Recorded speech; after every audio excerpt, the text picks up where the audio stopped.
Auzubillahiminash-shaytanir-rajim. Bismillahir-rahmanir-rahim. Assalamu alaikum to all the participants and a very warm welcome to this session, Emotional Agility. आप सबको मैंने अपने reminder के अंदर बताया ही था कि इमोशनल एजिलिटी कितना इंपॉर्टेंट टॉपिक है।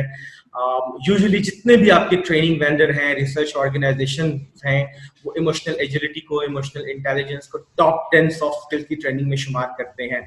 और खासतौर पे जब हम अपने रैंक्स में मूव करते हैं, ऊपर मैनेजरियल या सुपरवाइजरी पोजीशंस में आते हैं, तो उस वक्त हमें इसकी बहुत जरूरत होती है। और उससे पहले जब हम नॉन सुपरवाइजरी पोजीशन में होते हैं, वहां पे भी हमें डेमोन्स्ट्रेट करना होता है।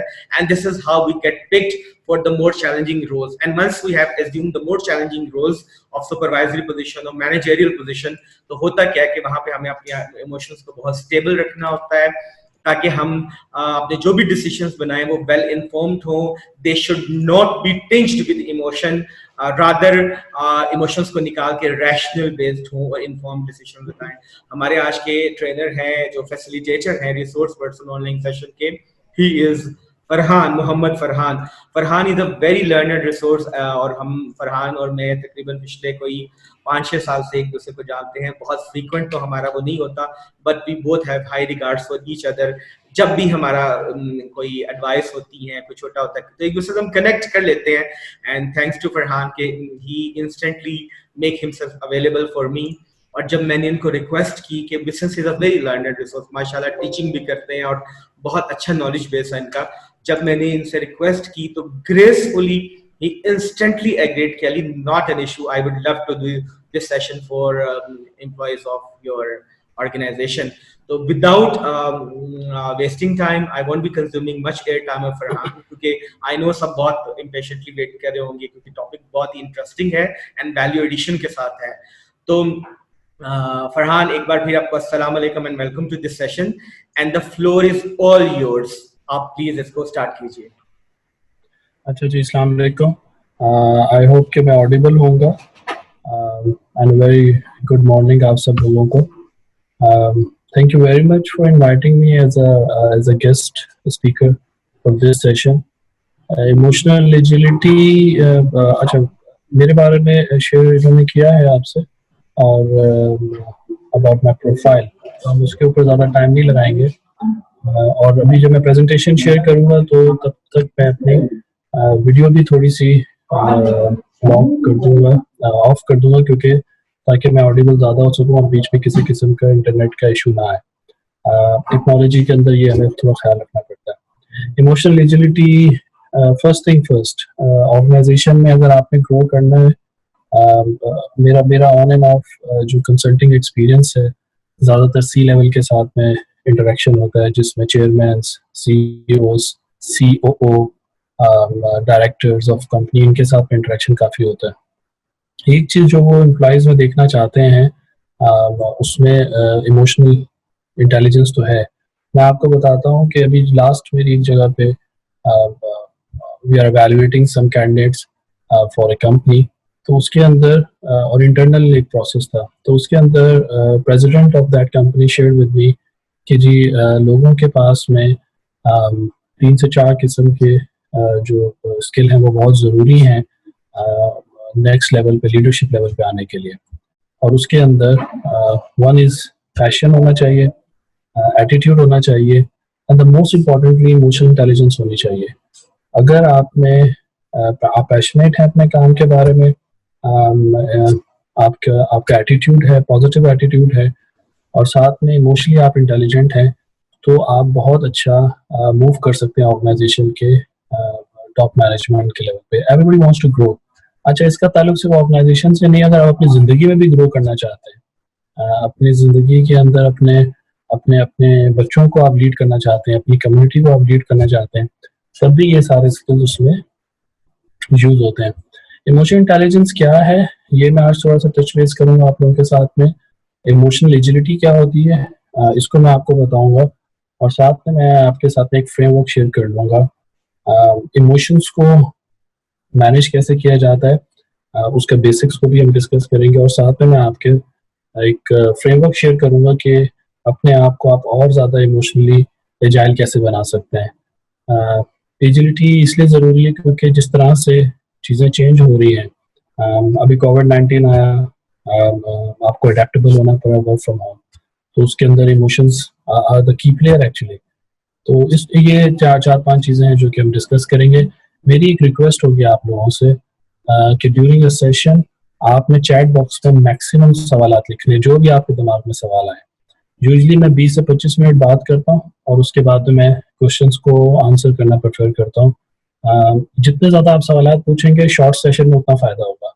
अगर आप सवाल नहीं पूछेंगे तो मुझे नहीं मालूम होगा कि आपकी क्या अंडरस्टैंडिंग हुई। तो मैक्सिमम चैट के अंदर सवाल लिखिएगा। 15 से 20 मिनट के बाद में मैं आपके क्वेश्चन देखूंगा और उसके बाद फिर हम एक और 15 से 20 मिनट की टॉक करेंगे और फिर आपके सवाल देखेंगे। तो इस तरह से हम नेक्स्ट एन आवर्स को स्पेंड करेंगे। लेट्स स्टार्ट एंड मैं आपके साथ में प्रेजेंटेशन शेयर करता हूँ।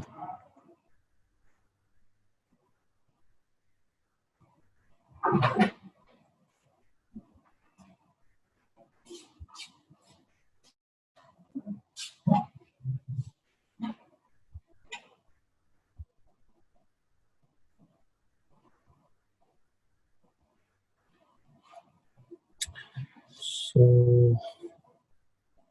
let's start with the name of Allah.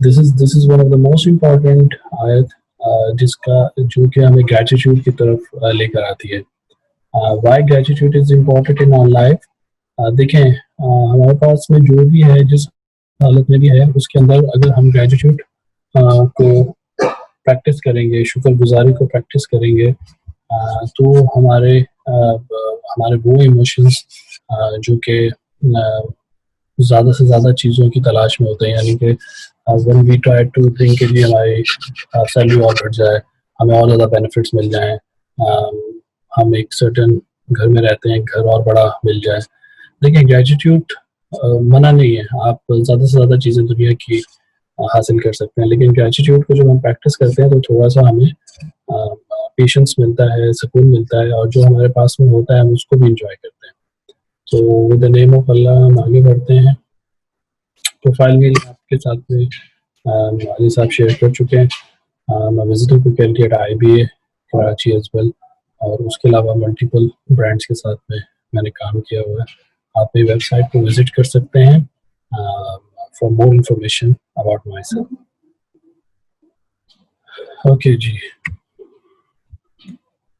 So let's start with understanding of emotional agility. सबसे पहले इसको अगर हम लिटरल माय मीनिंग्स में देखें तो जज्बाती तेजी, एजिलिटी इज समथिंग जो कि स्विफ्टनेस और तेजी के कंटेक्स्ट में आता है। एज आई सेड, हमारे पास में इमोशंस बहुत सारे होते हैं, जैसे आपको पिक्चर में भी नजर आ रहा है। there are anger emotion, there are curious emotion, हमारे पास में हैप्पीनेस के इमोशन होते हैं, हमारे पास में और बहुत सारे इमोशन होते हैं। Basically there are only two types of emotions जो कि एक इंसान के पास में होते हैं। One is joy, happiness, and another is fear, डर। और बाकी सारे जितने इमोशन हैं वो आपके सारे इन्हीं दो इमोशंस का मल्टीप्लाई आप कह सकते हैं। जैसे फेयर है तो फेयर आपको एंगर की तरफ भी लेके जा सकता है, फेयर आपको डिप्रेशन की तरफ भी लेके जा सकता है, फेयर आपको स्ट्रेस की तरफ भी लेके जा सकता है। फेयर ऑफ अनसर्टिनिटी को हम कहते हैं एंजाइटी, तो उस साइड पे भी जा सकते हैं। जहाँ तक बात है जॉय की और हैप्पीनेस की, तो हैप्पीनेस आपको डिफरेंट इमोशंस की तरफ लेके जा सकते हैं। सो एजेंडा एज आई सेड के इमोशनल इंटेलिजेंस को समझते हैं और फिर इमोशनल एजिलिटी के फ्रेमवर्क को हम समझने की कोशिश करते हैं। So what is emotional intelligence? देखिए सबसे पहले आप डिफरेंस याद रखें एटीट्यूड, बिहेवियर और इमोशंस में। ये तीन चीज़ें हैं जो कि हमें हेल्प करती हैं समझने के लिए। अच्छा, इसमें अली मेरे पास में चैट विजिबल नहीं है।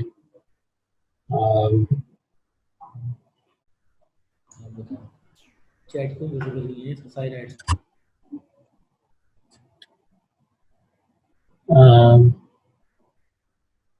Ali, can you hear me? I can hear you. I can hear you. जी बताइए फरहान. जी मैं कहता चैट बॉक्स मेरे पास विजिबल नहीं हो रहा. अच्छा ठीक है, हम आपको होस्ट की राइट, इनको होस्ट की राइट्स दें, को होस्ट की बजाय होस्ट की राइट्स. ठीक है. जी फरहान, आप मुझे बताइएगा कि आपके पास वो आ रहा है. आप आना चाहिए. अच्छा, let me see it again. चले, आपके पास तो विजिबल है ना? मेरे पास अभी भी मुझे नजर तो नहीं आ रहा, लेकिन अगर आपके पास विजिबल है तो आप मुझे सवालात बता दीजिएगा. जी श्योर, आप please carry on, I let you know. ठीक है, sure. Okay. So there are three things which we need to understand: attitude, behaviors, and emotions. ये तीनों चीजें अलग हैं. एटीट्यूड सिर्फ आपकी फीलिंग्स है, थिंकिंग है आपकी, किस तरह से आप सोचते हैं, आप किसी के बारे में क्या सोचते हैं, आप कोविड-19 के बारे में क्या सोच रहे हैं, आप मुल्क के हालात के बारे में क्या सोचते हैं, ये सिर्फ आपकी सोच तक महदूद रहता है. इस सोच को जब हम किसी एक्शन में चेंज करते हैं तो वो बिहेवियर बन जाता है. फॉर एग्जाम्पल, आपको किसी चीज़ पे बहुत ज़्यादा गुस्सा आ रहा है और आपकी फीलिंग है, लेकिन आपको अभी ये नहीं मालूम, आपको इरिटेट कर रही है, ठीक है, लेकिन जैसे ही आप उसको एक एक्शन में कन्वर्ट करेंगे, रिएक्ट करेंगे, तो वो बिहेवियर बनेगा. Behaviour is your outward expression. जो वो चीज़ें जो कि आपके पर्सनालिटी में नज़र आ रही होती हैं, वो चीज़ें जो कि आप शो करते हैं. आप किसी से आराम से बात करते हैं, आप किसी से प्यार से बात करते हैं, आप किसी से सख्ती से बात करते हैं, आप किसी से रूडली बात करते हैं. तो जब आप अपने एक्शन से कोई चीज़ शो कराते हैं तो वो बिहेवियर की कैटेगरी में आता है. लेकिन आप उसके बारे में सोचते कैसे? आप अपने बॉस के बारे में सोचते हैं अच्छा है तो आपका एक्शन भी अच्छा है, लेकिन आप अपने बारे के बॉस आप अपने बॉस के बारे से इरिटेट होते हैं, लेकिन आपका एक्शन जो है वो स्टिल इरिटेटेड नहीं होता. आप बॉस के सामने फिर भी बहुत तरीकेकार से बात करते हैं. उसके रीज़न क्या है? उसका रीज़न ये है कि आपको या एक फेयर है कि अगर मैंने अपना जो एटीट्यूड है या अपनी जो थिंकिंग है अपने बॉस के सामने शो कर दिया तो मेरे अप्रेजल पे फ़र्क आ सकता है, मेरा रिलेशनशिप इनसे ख़राब हो सकता है. ये पॉजिटिव में भी आता है और फिर नेगेटिव में भी आता है. आपका एटीट्यूड बहुत अच्छा है, आपकी थिंकिंग आपके बॉस के बारे में बहुत अच्छी है, लेकिन आप शो नहीं कर पाते. आप अपने बॉस की बहुत ज़्यादा हाई रिगार्ड्स करते हैं, लेकिन बिहेवियर में शो नहीं कर पाते. So we have to understand कि थिंकिंग और बिहेवियर के अंदर हमारी कंटिन्यूसली एक जंग चल रही होती है. एंड वाइल मैनेजिंग दिस, हमारे इमोशंस ट्रिगर होते हैं, हमारे जज्बात ट्रिगर होते हैं. For example, if you are thinking about someone very good, लेकिन आप अगर उसमें इमोशंस नहीं जोड़ेंगे, इमोशंस कुड बी, जैसे आप अपने हर इंसान का एक नेचुरल इमोशन होता है अपने पेरेंट्स की तरफ. तो जो आपके अपने पेरेंट्स या किड्स की तरफ there is a very common emotion कि वो प्यार का इमोशन होता है उनके साथ में. तो वही आपका बिहेवियर होता है उनके साथ में. आप उनको प्यार करते हैं, सब कुछ करते हैं, और वही आप उनके बारे में सोच रहे होते हैं.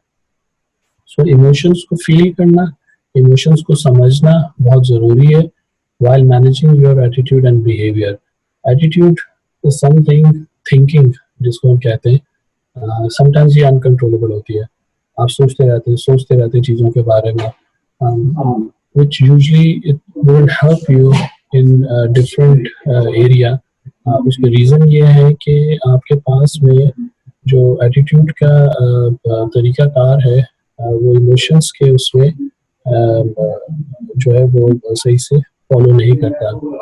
अगर आप अपने एटीट्यूड को प्रॉपरली किसी इमोशन से मैनेज नहीं करेंगे, if you're thinking about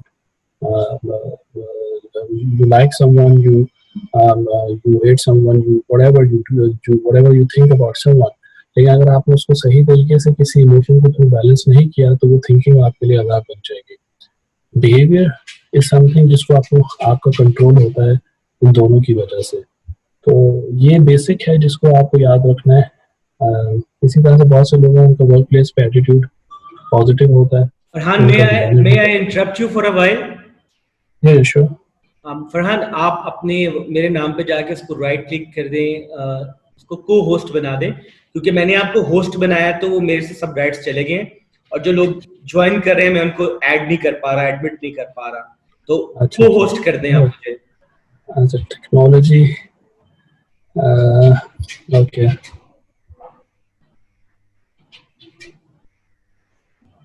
आप देखें, ठीक है जी, हम आगे बढ़े। जी बिल्कुल, it's done, thank you very much, please carry on.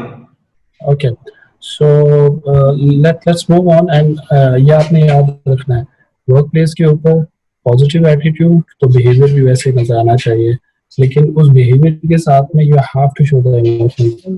It's just like you are meeting someone and आप उसके बारे में अच्छा जानते हैं, लेकिन आप वार्मनेस आप शो नहीं करते, आप इमोशन शो नहीं करते, जबकि आप सोचते बहुत अच्छा है उसके बारे में, लेकिन इमोशन अगर शो नहीं करेंगे तो आपका बिहेवियर जो है उस तरह से फॉलो नहीं करेगा। So attitude is inner feeling, behaviour is visible expression, and emotion is a state of feeling, जो कि इस सिचुएशन के अंदर हो रही होती है। Emotion guides every decision we make, जो भी आपका डिसीजन मेकिंग है, क्योंकि फॉर एग्जांपल कोविड-19 की सिचुएशन में कंपनीज ले ऑफ कर रही हैं, कंपनी जो है क्लोज कर रही हैं, अपने यूनिट्स को क्लोज कर रही हैं, बहुत मुश्किल, लॉकडाउन की सिचुएशन में आप मूवमेंट नहीं कर सकते।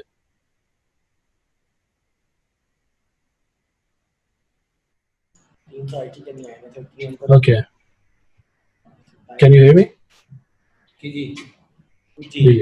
can hear you. So during a COVID situation, during a tough situation, आपके जो इमोशंस हैं वो गाइड कर रहे होते हैं आपके हर डिसीजन को। सो जब एक मुश्किल टाइम आता है तो उस टाइम के ऊपर अगर आप इमोशनली इंटेलिजेंट नहीं होंगे, इमोशनली एजाइल नहीं होंगे, तो आपके डिसीजन पे फर्क आएगा। कितनी मरतबा होता है कि आपकी गाड़ी को कोई हिट कर दे, एंड एट दैट टाइम आपका इंटरनल इनर फीलिंग आती है कि जी ये क्या हो गया, मैं आपको एक जो है ना बहुत बुरी सी फीलिंग आती है, और विजिबल एक्सप्रेशन क्या होता है, एंगर आता है। अब इस टाइम के ऊपर how you actually manage that anger, आप उस एंगर को उस बंदे के साथ में डिस्कस करके असर्टिवली और सख्त अल्फाज में डिस्कस करके उससे उससे उससे जो है अपना खर्चा लेंगे वापस, या आप उसके साथ में जो है लड़ाई करना शुरू कर देंगे। This is where your emotions work. 80% 90% लोगों का जो रोड साइड के ऊपर अगर कभी गाड़ी टकराती है तो उसके अंदर ज़्यादातर जो दिखने में आया है वो ये आया है कि वहाँ पे लड़ाई शुरू हो जाती है, क्योंकि इमोशनली लोग ज़्यादा उस टाइम के ऊपर इनर फीलिंग इतनी स्ट्रांग होती है कि आपका दिल चाह रहा होता है कि अगले को आप मारें, जबकि उसने तो आपकी गाड़ी को टच किया, तो लॉजिक उसमें ये बनती है कि आप उसकी गाड़ी को हिट करें या उसकी गाड़ी को कोई नुकसान पहुंचाए, लेकिन हमारा इनर फीलिंग इतनी स्ट्रांग आती है कि हमारा दिल चाहता है कि अगले से लड़ाई करें, और अगर अगला भी आगे से रेजिस्ट करता है तो आपकी इनर फीलिंग बहुत स्ट्रांग होती है। Now that is the time when you have to understand your emotion, कि मैं इसको किस तरह से कंट्रोल करूँ, मैं इसको किस तरह से मैनेज कर सकता हूँ, और इसी के लिए हम ये इमोशन इंटेलिजेंस और इमोशन एजिलिटी के फ्रेमवर्क्स को देखते हैं। As I said, अच्छा मुझे आप चैट बॉक्स नज़र नहीं आ रहा, तो मेरी रिक्वेस्ट होगी कि चैट के अंदर अपने क्वेश्चंस को ज़रूर लिखें। मैं अली से जो है 5 से 10 मिनट के बाद पूछ लूँगा कि अगर कोई सवालात आए हों तो हम उन सवालात को एड्रेस करेंगे। सेकेंडली, इमोशंस के अंदर एक बहुत ही कोट है बड़ा interesting, they may forget what you said but they will never forget how you made them feel. तो हम जब किसी से बात कर रहे होते हैं, किसी से डील कर रहे होते हैं, आप उसको क्या कह रहे हैं, किस चीज़ के बारे में बात कर रहे हैं, वर्बल डीलिंग जो हो रही है उसमें हो सकता है लोग आपके अल्फाज को भूल जाएं, लेकिन आपने उनको किस तरह से फील करवाया, आपने उनके साथ किस तरह से बात की है, आपने किस तरह से उनको वार्मनेस आपकी मुलाकात में थी या नहीं थी, आप रूड थे या नहीं थे, जो भी आपने जिस तरह से उनके साथ में बिहेव किया होगा, लोग बिहेवियर याद रखते हैं। इनफैक्ट साल साल जो है लोग बिहेवियर को जरूर याद रखते हैं, हो सकता है कि वो उस डिस्कशन को भूल चुके हों, and that's a very common phenomena. हमारे यहाँ भी ये बहुत कॉमन चीज़ है। तो और ये सारा गेम इसी चीज़ का है कि हम अपने इनर फीलिंग और जो विजिबल एक्सप्रेशंस हैं उसको इमोशंस के थ्रू टेक केयर कर सकते हैं या नहीं कर सकते। अगर हमने इमोशंस के थ्रू उसको टेक केयर नहीं किया तो यूजली जो है वो हम हमें कंट्रोल नहीं कर पाते, और people sometime feel very good with you and people sometime feel very bad with you. जो वर्क प्लेस के ऊपर लाइन मैनेजर्स हैं उनके साथ में जो जो जो स्टाफ है, ज़्यादातर वो स्टाफ, यानी कि आप खुद सोचें, आप अपने लाइन मैनेजर अगर आपको आपके साथ में बेशक आपको फीडबैक दे, मगर वो आपको फीडबैक जो है वो रिस्पेक्ट के साथ में दे, वो आपको जो फीडबैक है ऑब्जेक्टिवली दे, वो आपको फीडबैक विदाउट एनी एंगर दे। सो आपका फोकस फीडबैक पे ज़्यादा होगा। लेकिन अगर उसी फीडबैक में एंगर आ जाए, उसी फीडबैक में इंसल्ट आ जाए, उसी फीडबैक में जो है वो टॉन्ट आ जाए, तो क्या होगा? आपको शायद वो फीडबैक याद नहीं रहेगा।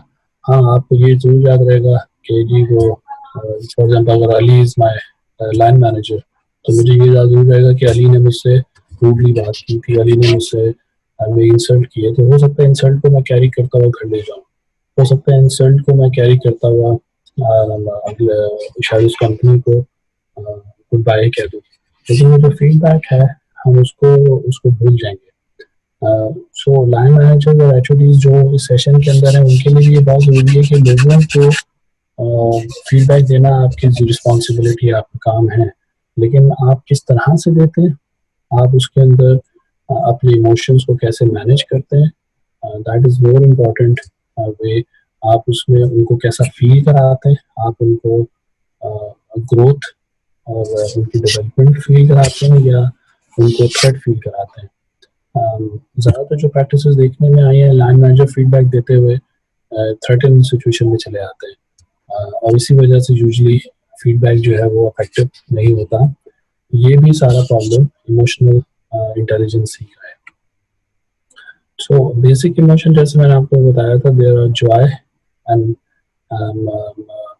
आपका फियर होता है, और उसके बाद सैडनेस, डिसगस्ट और ये एंगर तक चला जाता है। उसके अलावा भी we have number of emotions, around 27 basic emotions होते हैं जिसको आपको समझना चाहिए। जैसे ग्रीफ है, सैडनेस है, जॉय के अंदर काफ़ी सारे चीज़ें आ जाती हैं, टेरर में फियर और अप्रीहेंशन में आ जाता है, रेज में एंगर आ जाता है। सो दिस इज अ पैरामिड जिसके अंदर नंबर ऑफ आपको बेसिक इमोशंस मिलेंगे, और इन सारे इमोशंस को आपको फील करना, किस टाइम पे आपका कौन सा इमोशन है इसको फील करना ही इमोशनल इंटेलिजेंस है। उसको अगर आप फील नहीं करेंगे, आपको अपने बारे में नहीं मालूम होगा कि आप किस टाइम पे गुस्से में थे, किस टाइम पे आप सैड थे, किस टाइम पे आप डर था आपको किसी चीज़ का, किस टाइम पे आपको ज़्यादा खुशी थी। ये चीज़ को अवेयरनेस नहीं है, उसको मैनेज करना बहुत मुश्किल है। तो so the point is, the first step is that you have to understand कि आपको अपने इमोशंस को जो फर्स्ट एरिया है वो सेल्फ अवेयरनेस है। लेकिन इससे आगे बढ़ने से पहले अलास कली के अगर कुछ सवालात हैं तो हम कुछ सवालात को अभी प्रियम्बल तक एड्रेस कर सकते हैं।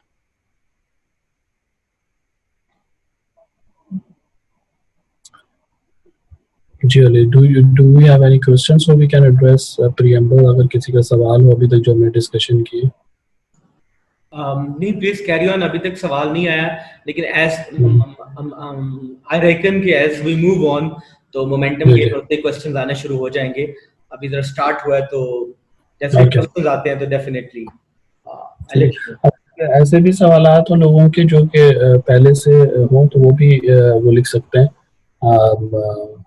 कोई जैसे कुछ लोग हो सकता है कि इमोशनल इंटेलिजेंस को प्रैक्टिस कर रहे हों लेकिन उनके रिलेशनशिप्स के अंदर इमोशंस का इशू हो वर्क प्लेस पे, तो अगर कोई पहले से इश्यूज नहीं हो तो वो भी लिख सकते हैं सवालात आपको।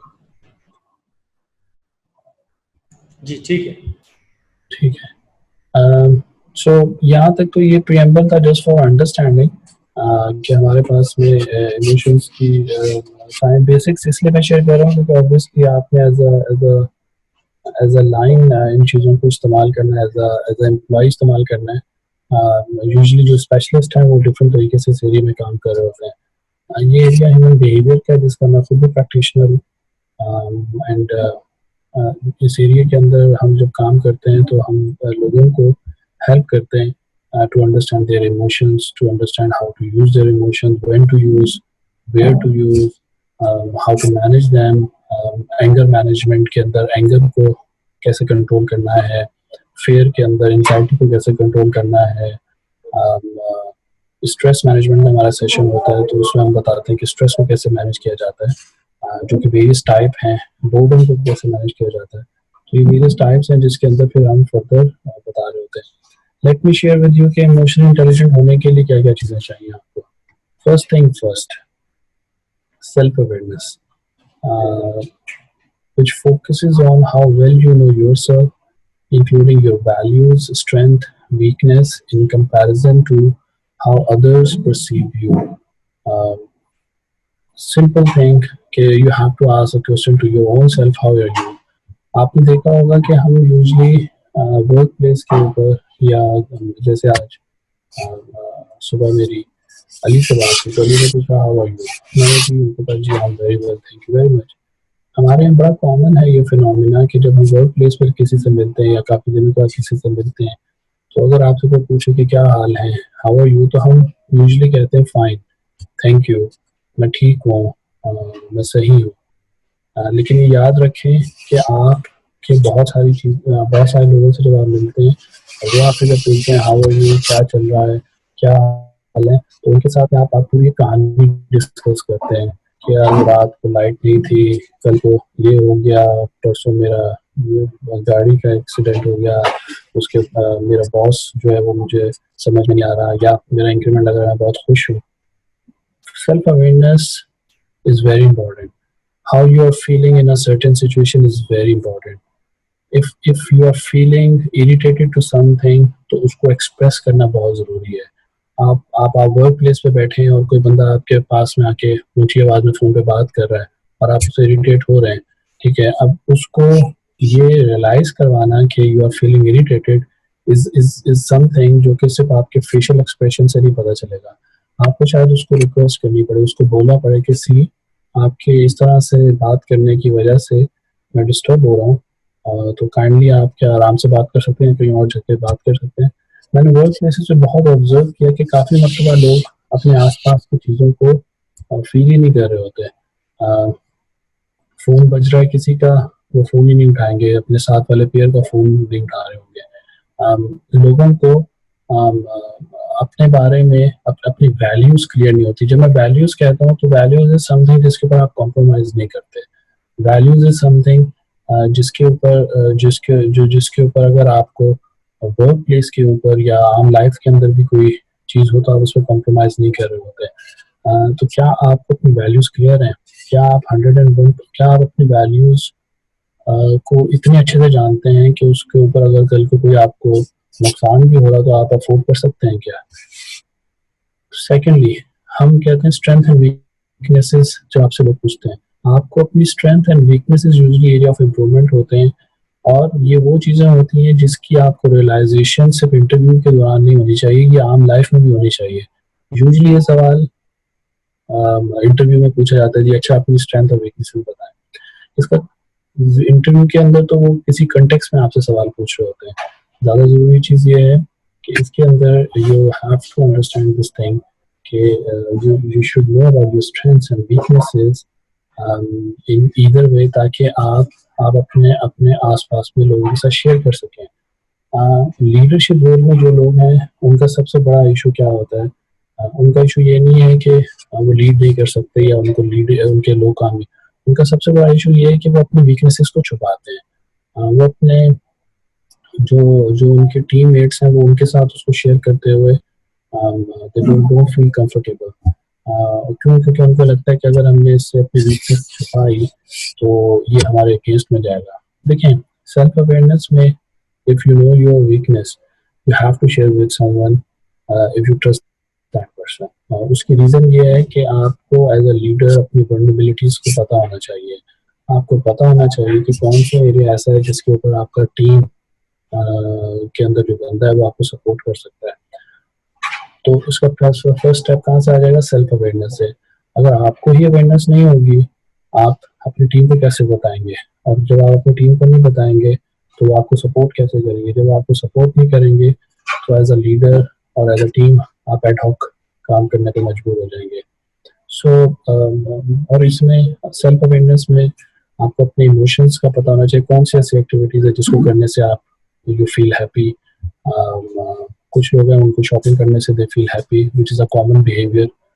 लेकिन क्या कोई और भी एक्टिविटीज हैं जिसकी करने से आपको हैप्पीनेस फील होती है?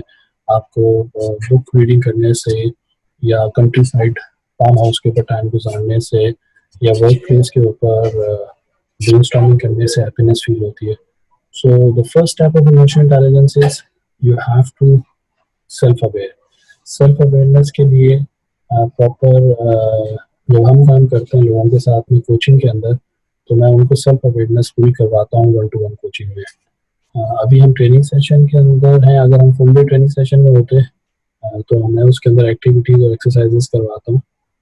अदरवाइज यूजली हम जैसे अभी जो सेशन है इसके अंदर आई शेयर दिस कॉन्सेप्ट. तो इसको आपको एक्सप्लोर करना है. इसको अपने पास लिख लीजिएगा. ये प्रेजेंटेशन पे आपको मिल जाएगी. सेकंड एरिया जब आपको सेल्फ अवेयरनेस हो जाए now you have to understand. Farhan may I add something? May I add something? Yeah, sure. Just to support one thing कि एक तो चीज मैं ये बता दूं कि we have started to receive the questions. हमारे पास क्वेश्चंस आ रहे हैं वो या हम कंपाइल कर रहे हैं और हम आपसे दरमियान में वो आपसे शेयर करते जाएंगे. और अगर आपकी इजाजत हो तो सेल्फ अवेयरनेस के हवाले से नहीं आ रही जी. Can you hear me now? Can you hear me? Hello.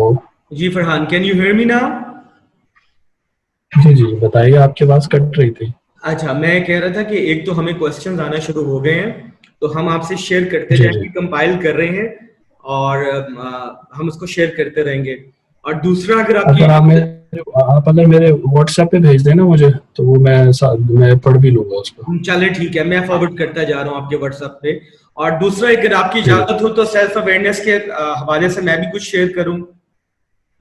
Ji sure. जी, I would like to share with the audience since I am a trainer myself और एचआर प्रोफेशनल हूं. फरहान को पता ही है. तो it was way back in 2013 I was given an assignment by my then employer to work on a leadership model, and by virtue of that assignment I had to study a lot of leadership models. बड़ी McKinsey का हो गया, Mercer का हो गया, दूसरी organisations के leadership model को मुझे स्टडी करने का मौका मिला. और फिर उसके अंदर से मैंने एक मैट्रिक्स डेवलप किया. हमने कॉम्पिटेंसी फ्रेमवर्क पे काम करना था लीडरशिप के. तो एक मैट्रिक्स मैंने डेवलप किया कि लीडरशिप के जितने मॉडल्स मैंने स्टडी किए हैं उनमें से कॉमन चीजें क्या क्या हैं, कॉमन कॉम्पिटेंसेस.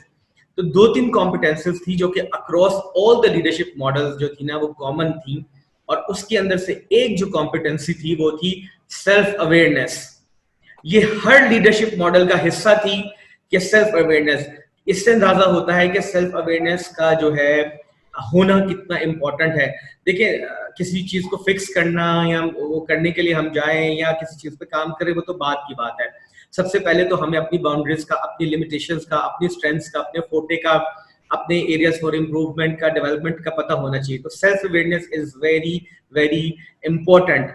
यहाँ पे मेरा एज अ पार्टिसिपेंट फरहान से क्वेश्चन में करना चाहूंगा तो हम सबके लिए कि सेल्फ अवेयरनेस के लिए हम ऐसा क्या करें फरहान कि हमें हमारे बारे में पता चले. कोई प्रोसेस हो, क्या कोई ऐसी चीज है कि हम उसको अपने ऊपर रन करें तो हमें पता चले कि वेयर डू वी स्टैंड?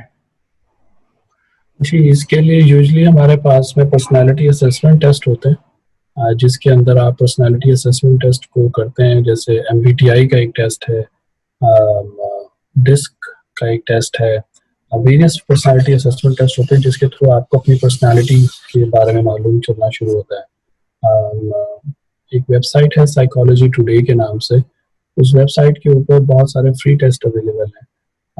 आप उन टेस्ट को करते हैं। जब वो टेस्ट आप करते हैं तो आपको मालूम होता है कि जी आप अपने अपने बारे में जानना शुरू करते हैं। दूसरा तरीका ये होता है कि आप जो है इसके लिए जो है कोचिंग की सर्विसेज लेते हैं। कोचिंग इज समथिंग जिसके अंदर आप किसी से बात करते हैं, वो सुनता है गौर से और आपको ऐसे सवाल पूछता है जिससे आपकी वो सेल्फ अवेयरनेस कराते हैं। तो एक तरीका ये है कि आप पर्सनालिटी असेसमेंट्स को करें। दूसरा तरीका ये है कि आप कोचिंग सर्विसेज लें। तीसरा तरीका ये है कि आप बैठ के रिफ्लेक्ट करें।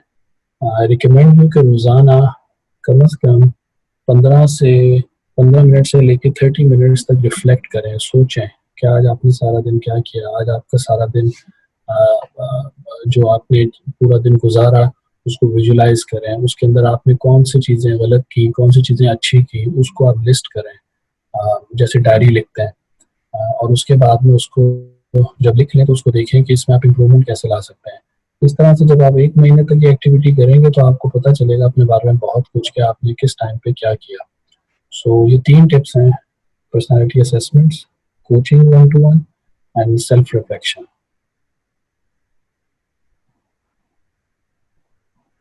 I think Ali, Thank you आपको very आंसर much. मिल गया? Thank you very much. You've answered the question very well. You've handled it very ठीक है। well. अच्छा, कुछ सवाल आपने मुझे फॉरवर्ड किए हैं, मैं उसको भी आंसर साथ में कर देता हूँ आगे बढ़ने से पहले, ताकि थोड़ा इंटरेक्टिव रहे। जी बिल्कुल, मैं चाहूंगा कि पहले आप सवाल पढ़ दें, सबको पता चल जाए सवाल क्या है, उसके बाद उसका जवाब दे दीजिए। ओके, अजीम पूछ रहे हैं how to convert bad emotions into good ones. Okay, अच्छा Azeem, it's not about converting any एक चीज याद रखें, इट्स नॉट अबाउट बैड और गुड।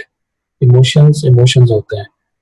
बैड और गुड हम तब उसको कह रहे होते हैं जब आप उसके अगेंस्ट में कोई रिएक्शन को समझते हैं। तो अभी ये जो मैं नेक्स्ट आपको स्लाइड आने वाली है, इसके ऊपर आपको इसका आंसर मिल जाता है। So which is called self control. इसके थ्रू आपको आंसर मिल जाएगा इस सवाल का, तो just wait for that.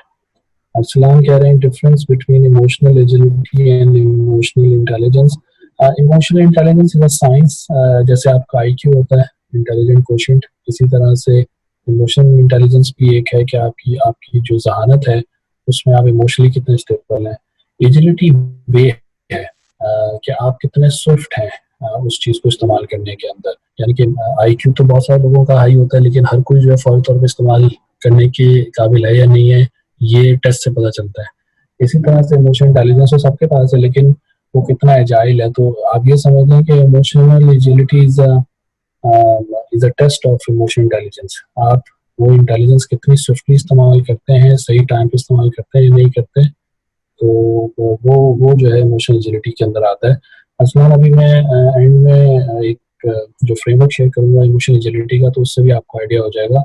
Emotional intelligence में आपको अभी बता रहा हूँ, इमोशनल एजिलिटी उसकी एप्लीकेशन है। सो जावेद कह रहे हैं how we control emotion in specific environment specially anger. Sir आपको भी ये अभी ये जो इमोशनल इंटेलिजेंस की मैं भी डिस्कशन करने वाला हूँ, इससे ही आंसर मिल जाएगा। तो लेट्स मूव ऑन, ताकि आपके ये सवाल जो दोनों के हैं, अजीम और सबर के, और बाकी लोगों को भी इससे आंसर मिल जाएगा। तो फर्स्ट थिंग सेल्फ अवेयरनेस, उसके तरीकेकार मैंने आपको बता दिए। आप जो है पर्सनालिटी असेसमेंट टेस्ट को करें, आपको अली उसमें हेल्प कर सकते हैं। कोचिंग 1-to-1 लें, उसको आप एज अ प्रोफेशनली भी ले सकते हैं, आपकी कंपनी भी उसको अरेंज करा सकती है। And last very easy is self reflection. रोजाना रिफ्लेक्शन करें कम से कम 30 minutes. So self control is a second step, जिसको आपने समझना है कि आपको अपने इमोशंस के अगेंस्ट में रिएक्ट करना है या रिस्पॉन्स करना है। And that's a difference actually. जब आप कहते हैं कि जी bad emotion good, there is no bad and good emotion. Emotions होते हैं, आप उसमें क्या करते हैं, रिएक्ट कैसे करते हैं, या आप उसमें रिस्पॉन्स करते हैं, ये डिफरेंशिएट करता है गुड और बैड को। फॉर एग्जाम्पल एंगर की मैंने बात की, तो अगर आपको जैसे मैंने एग्जांपल शेयर की, तो कोई और एग्जांपल ले लेते हैं। आपके पास में, जैसे आपने देखा होगा, जो स्नैचिंग होती है, तो स्नैचिंग के अंदर लोग जब किसी से मोबाइल स्नैच करने आते हैं, और अगर आप रिएक्ट करें वहाँ पर, तो उसके अंदर लड़ाई हो सकती है। उसके अंदर अगर अगले के पास में गन होगी तो वो फायर कर सकता है। तो अगर आपने उसके एक्ट के ऊपर रिएक्ट किया तो there could be a disaster. Response क्या हो सकता है? आप आराम से उसको मोबाइल पकड़ा दें और वो चला जाए, क्योंकि आपके पास में कोई हथियार नहीं था, अगले के पास में था। सो रिस्पॉन्स और रिएक्ट में फ़र्क होता है। So Azeem, if you want to convert emotions को, अगर आपने कंट्रोल करना है या कन्वर्ट करना है, तो आपको रिएक्शन के बजाय रिस्पॉन्स में आना है। फॉर एग्जाम्पल, कोई बंदा आपसे बहुत ही तल्ख सवाल पूछता है, तो आप फौरी तौर पे उसको आंसर देना चाहते हैं। ऑफिस के अंदर जैसे बहुत ज़्यादा होता है, आपके पास कोई ईमेल आती है और वो ईमेल जो है बहुत ही वो आपको ऐसा लगता है कि ये ईमेल पे आपको डीग्रेड कर रहा है, या ये ईमेल में आपको अ, अ, ये कह रहा है कि जी तुमने काम नहीं किया, या इस तरह से शो करा रहा है कि you are not on the time. ठीक है, अब आपने अगर रिएक्ट करना होगा तो आप फौरी तौर पे ईमेल का रिप्लाई करने की कोशिश करेंगे, और उसके अंदर फिर एक चेन ऑफ ईमेल चल पड़ेगी। रिस्पॉन्स का तरीका क्या है? रिस्पॉन्स के लिए you have to do 3 steps. First, stop, don't react. फौरी तौर पे कोई रिस्पॉन्स ना करें, फौरी तौर पे कोई भी रिएक्शन ना करें, थोड़ी देर के लिए रुक जाएं। देन थिंक, सोचें। कि सोचने को जो हम कहते हैं, तो सोचने का मतलब ये है कि कोई अगर एक्शन हुआ है, कोई चीज़ आई है, तो उसके अंदर आपके पास में ऑप्शन क्या क्या है। आप फ़ोन पे बात कर सकते हैं उसकी ईमेल का रिप्लाई करने के लिए। आप उसको उसको ज़रूरी है कि आप उसको सबको रिप्लाई ऑल करें, या आप सिर्फ एक बंदे को रिप्लाई करें। तीसरा तरीका ये हो सकता है कि आप उसकी ईमेल को जाकर फेस टू फेस डिस्कस कर लें। चौथा तरीका हो सकता है कि शायद आपको रिप्लाई करने की जरूरत ही नहीं है, क्योंकि आगे कोई मीटिंग आ रही है, आप उसमें मिलकर उस चीज़ को क्लैरिफाई कर देंगे। लास्ट तरीका ये हो सकता है कि शायद आपको फौरी तौर पर शायद अप्लाई करना चाहिए। सो हाउ टू कंट्रोल, यानी कि रिएक्शन से रिस्पॉन्स में कैसे आना है? You have to stop, think and then act. So these 3 steps can help you to convert any, यानी कि गुस्सा आ रहा है तो थोड़ी देर के लिए रुक जाएं, स्टॉप, थिंक अबाउट इट, कि क्या मैं अब गुस्सा करूं बच्चे पे? फॉर एग्जाम्पल, बच्चों को गुस्सा आ जाता है, तो अब अगर आपने किसी, आपका बच्चा है या कोई, और आपने फौरी तौर पर रिएक्शन किया, तो उसको आपने एक जो है ना वो उसको उसको उसको सजा दे दी, और उसको स्लैप कर दिया। दूसरा तरीका ये है कि थोड़ी देर के लिए रुकें, and you have to stop and think over it, कि जी मैं बच्चे को समझा सकता हूँ, ज़रूरी है कि मैं इसको स्लैप ही करूँ, या कोई और तरीका भी हो सकता है, या ये कि मैं इसको इसकी मदर के थ्रू समझाऊँ, या ये है कि जी मैं इसको थोड़ी इस मरतबा के लिए छोड़ दूँ, तो ये फर्स्ट टाइम किया है। So you have to stop, think and act.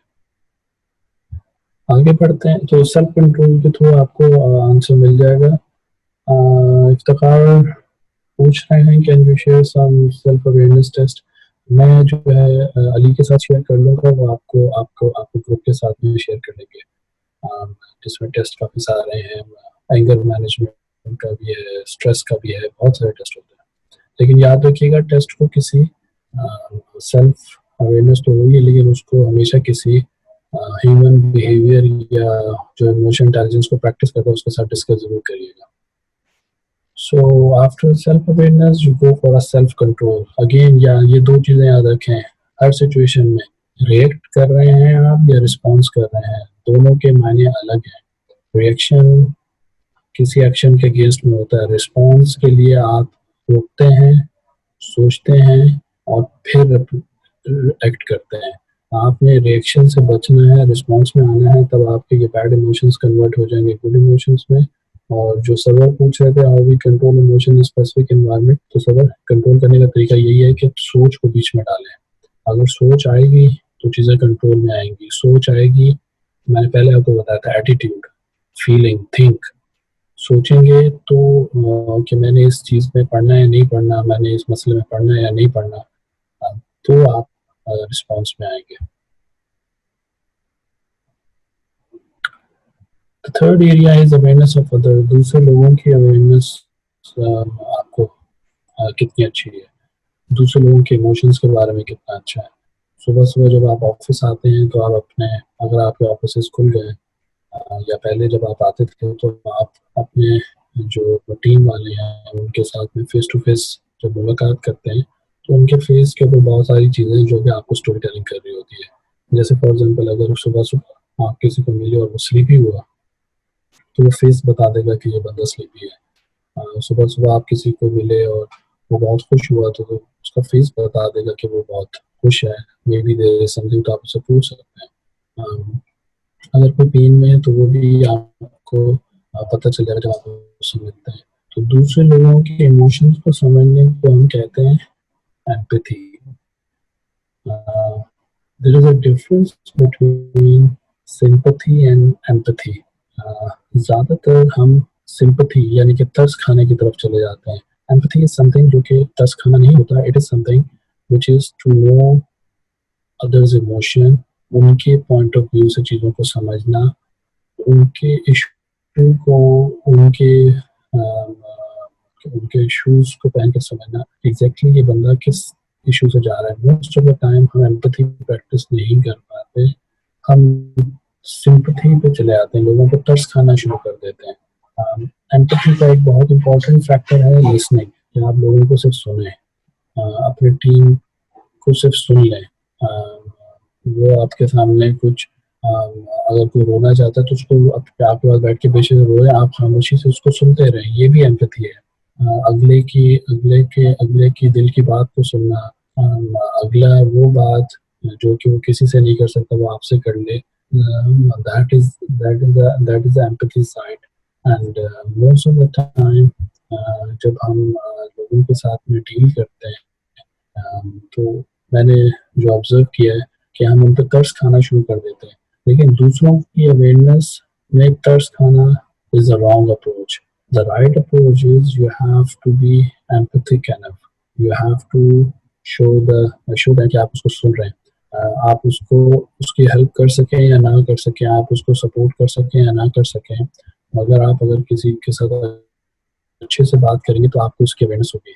So first thing अपनी अवेयरनेस, सेकंड इमोशंस को कंट्रोल करना, थर्ड इमोशन इंटेलिजेंस में जो चीज़ आ जाती है वो आ जाती है कि आपको लोगों की अवेयरनेस हो, लोगों की इमोशंस की अवेयरनेस हो, कौन सेंसिटिव है, कौन रिजिड है, कौन थिक स्किन है किसकी, कौन जो है थोड़ा रफ एंड टफ है, कौन है जो कि जिसको बातें भूल जाती हैं तो उसको बार बार याद कराना चाहिए। तो और ये अगर आप प्रैक्टिस करें तो आपकी पीपल मैनेजमेंट बहुत अच्छी हो जाएगी।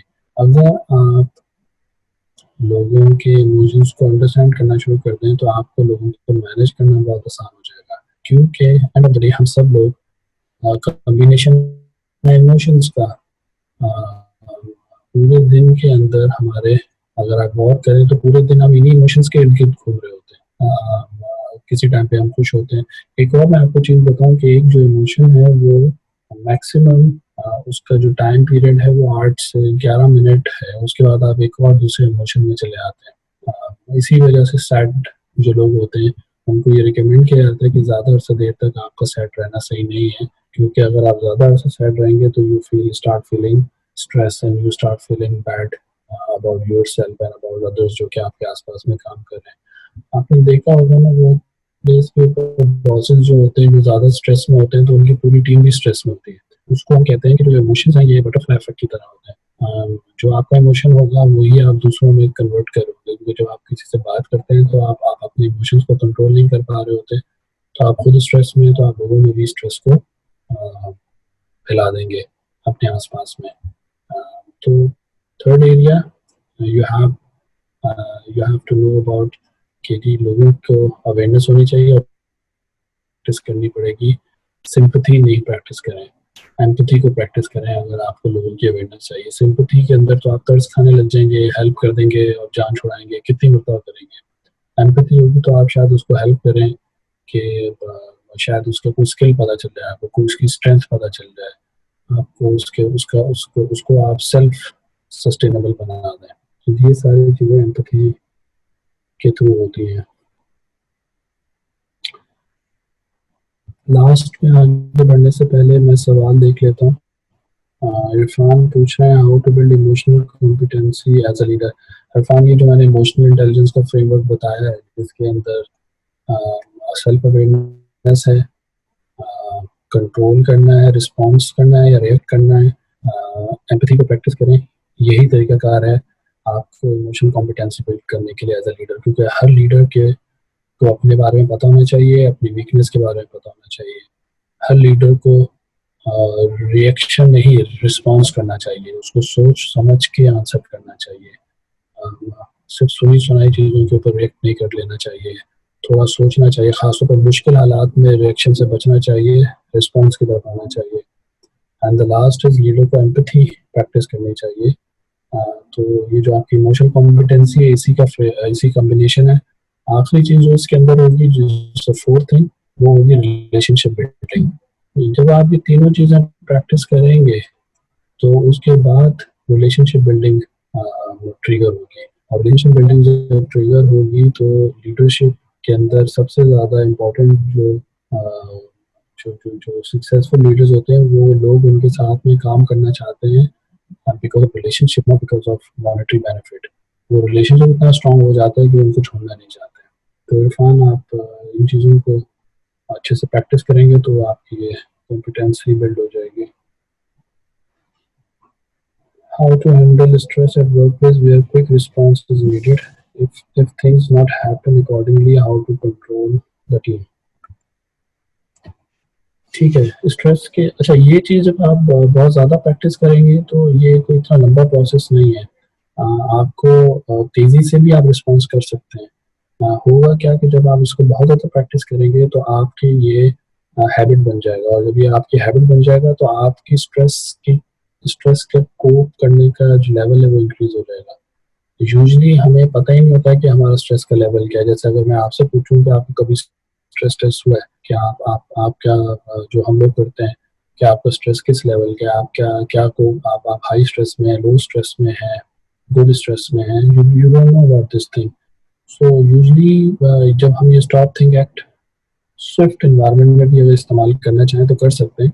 होगा क्या है कि जितना ज़्यादा आप प्रैक्टिस करोगे, आपकी ये हैबिट बनता जाएगा। जब हैबिट बन जाएगा तो आप रिएक्शन से ऑटोमेटिकली रिस्पॉन्स साइड पे होंगे, चाहे इन्वायरमेंट तेज हो, चाहे इन्वायरमेंट स्लो हो, आपका एक ही तरीकाकार होगा। And this is the way you can manage stress. I usually work for some time for 18 hours, और उसमें स्ट्रेस बहुत हाई होता है, लेकिन this is the thing which helps me. एक और मैं चीज़ बताऊँ, अल्लाह ताला ने हम सब मुसलमान हैं तो अल्लाह ताला ने हमें बहुत अच्छा एक मॉडल दिया हुआ है जो कि नमाज का मॉडल है। आप अगर कभी नमाज की साइकोलॉजी को समझने की कोशिश करें तो नमाज के दौरान आपको बहुत अच्छा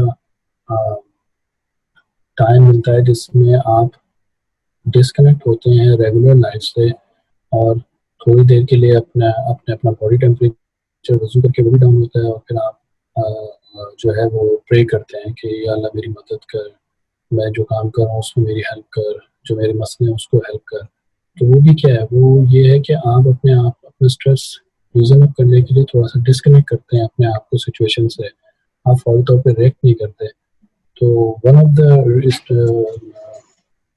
द टिप इज कि व्हेनेवर यू फील कि स्ट्रेस मैनेज नहीं हो रहा, चीज़ें कंट्रोल में नहीं हो रही, तो disconnect yourself from the environment, थोड़ी देर के लिए रिफ्लेक्ट करें और फिर आके वापस जो है स्ट्रेस को मैनेज करें। How to control the team, ये थोड़ा सब्जेक्टिव क्वेश्चन है, यानी कि टीम को कंट्रोल करना सिचुएशन टू सिचुएशन वेरी कर रहा होता है, तो I can't comment on it कि स्पेसिफिकली किस सिचुएशन में आपका ये सवाल है।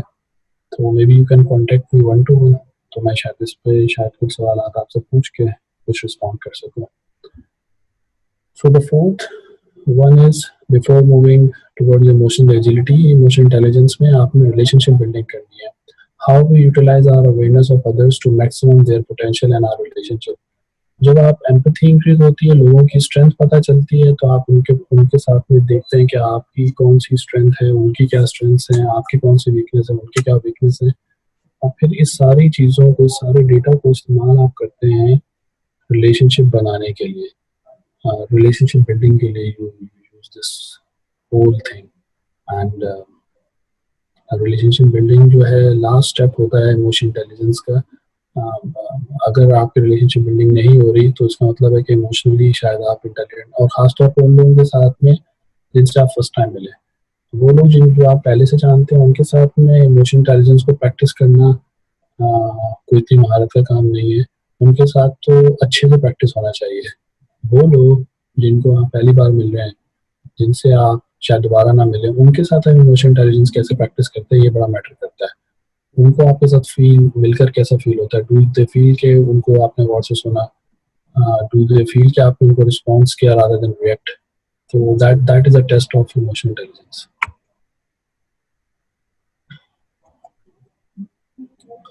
जी Ali, do we have more questions या हम आगे बढ़े?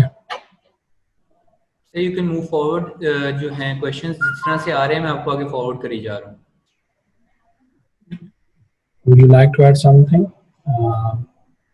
Sir you should move on. जैसे जैसे आगे क्वेश्चंस आएंगे इंशाल्लाह I will keep you posted. मैं कह रहा आप कुछ ऐड करना चाहेंगे? नहीं sir you can move on. Topic जो है वो काफी इंटरेस्टिंग अभी तक जा रहा है। ठीक है। सो फोर्थ जो स्टेप है रिलेशनशिप का, ये मैं आपको एक साइकोलॉजी की डॉक्टर हैं, डॉक्टर सुजैन, तो उनके एक मॉडल है, उसके थ्रू मैं आपको लेके चलता हूँ, जिसके थ्रू आप इमोशनली एजाइल होंगे। देखिए रिलेशनशिप बिल्डिंग में इशू क्या आता है, इमोशन इंटेलिजेंस का टेस्ट किया है कि आपके रिलेशनशिप्स कैसे हैं, आपके रिलेशनशिप आपके बॉस के साथ, आपके रिलेशनशिप आपके घर पे, आपके रिलेशनशिप आपके फैमिली मेंबर्स के साथ, आपकी सोसाइटी में, सिटीजन, न्यू लोगों के साथ में। एंड उसके अंदर दो चीज़ें होती हैं जो कि बहुत इंपॉर्टेंट हैं। यूजली इशू क्या होता है कि या तो हम बॉटल करते हैं अपने रिलेशंस को, या ब्रूट करते हैं। बॉटल क्या है कि हम जमा करते रहते हैं चीज़ों को, और साल के बाद में जाकर जो है हम उसको एक बोतल में बंद कर देते हैं, और वो फिर एक टाइम आता है कि वो ब्रस्ट करके उड़ जाती है। That is a serious issue actually. और ये रिलेशनशिप्स में जो जॉब आप किए जा रहे हैं and you don't feel about that job at all, और वो बॉटल होती है, और एक टाइम आएगा कि आप फ्रस्ट्रेट होकर वो उस जॉब से बाहर निकल जाएंगे।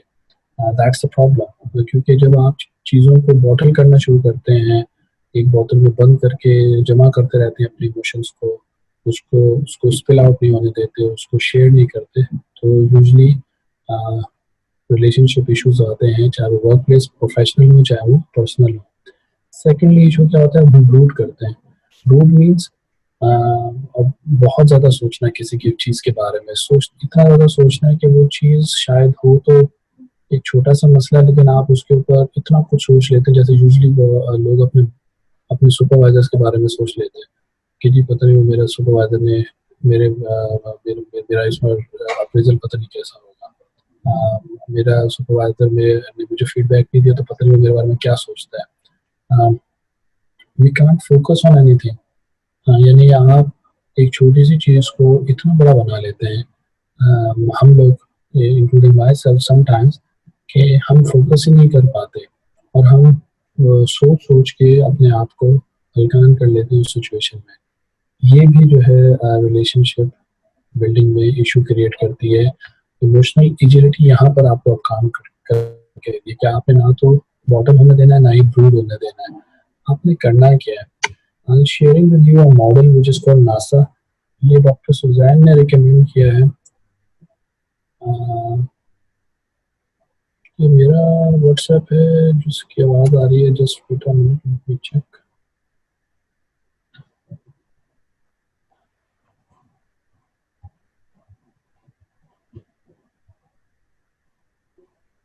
Okay, that's mine. Sorry. So that model is a NASA model जो कि ये हम यूज़ करते हैं अपने आप को इमोशनली एजाइल करने के लिए। एज आई सेड अर्लियर कि इमोशनल एजिलिटी जो है इमोशनल इंटेलिजेंस की प्रैक्टिस है, जिसको आप इस्तेमाल करते हैं अपने फ़ायदे के लिए, और उसको अपने फ़ायदे के लिए जब आप इस्तेमाल करते हैं तो उसमें ज़रूरी होता है कि आप सबसे पहले जब भी आपको मसला हो, आप किसी इमोशन को मैनेज नहीं कर पा रहे, आपको गुस्सा है, आपको स्ट्रेस है किसी चीज़ के बारे में, आपको परेशानी है किसी चीज़ के बारे में, so don't think about much. ना ही उसको बोतल में बंद करके साइड पे रखें, ना ही उसके बारे में ज्यादा सोचें। ये दोनों चीजें गलत है।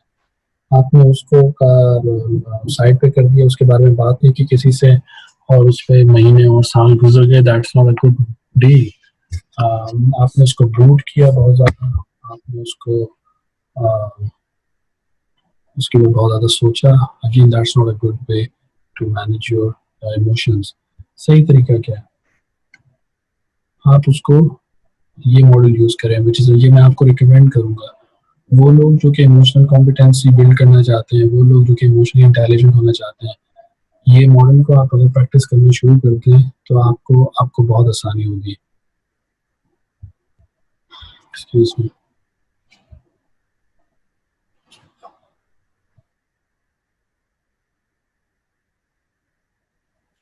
So the first thing is that you have to name it. आपको उस इमोशन को कोई नाम देना है। आप कैसा फील करते हैं, उस इमोशन का नाम क्या है।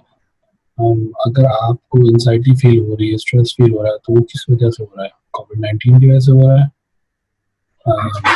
कोई गुस्सा है किसी चीज पे, तो उसको नाम दें। कोई चीज पसंद नहीं है, यू फील कि आप ले ऑफ हो सकते हैं, आप बोर हो रहे हैं, तो उसको कोई ना कोई नाम दें। सिर्फ ये कहना कि मुझे अच्छा फील नहीं हो रहा, I am not feeling well, मेरा मूड सही नहीं है, this is a wrong way. You have to name it कि एग्जैक्टली हो क्या रहा है। Do you feel board?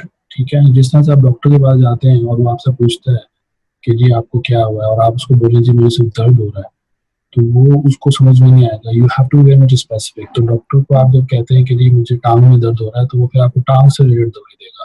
अगर आप उसको कहते हैं कि जी मुझे स्टमक में दर्द हो रहा है या मुझे हेडेक है, तो आप उससे रिलेटेड ही फिर दवाई देगा या टेस्ट करेगा। इसी तरह से इमोशंस में भी यही है।